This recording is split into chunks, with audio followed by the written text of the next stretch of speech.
साक्षात पंचमहाभूते बाळूमामांच्या आज्ञेत हजारो लोक, नदीकाठ आणि अचानक आकाशात उठलेली वावटळ.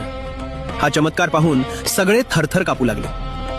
वायूवर सत्ता चालविली. मेतके गाव, चिकोत्रा नदीकाठ आणि भंडारा यात्रेचा पवित्र दिवस. हजारो भक्त रांगेत बसले होते. कोणी प्रसाद घेत होता, कोणी समाधानाने जेवत होता. सगळीकडे अन्नदानाची पवित्र ऊर्जा पसरलेली होती.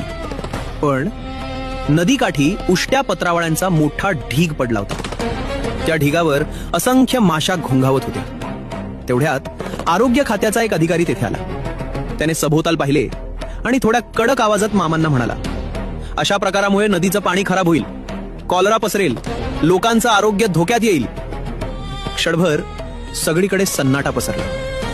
मामांनी काहीच उत्तर दिलं नाही. बाळूमामांनी नेहमीप्रमाणे आपल्या खांद्यावरचं घोंगडे हातात घेतलं आणि हवेत जोरात झटकलं. त्या एका क्षणात आकाश बदललं. हवा गुरगुरू लागली आणि अचानक भयानक वावटळ उठली. ती वावटळ वेगाने फिरू लागली. उष्ट्या पत्रावळ्यांचा तो प्रचंड ढीग हवेत उचलला गेला.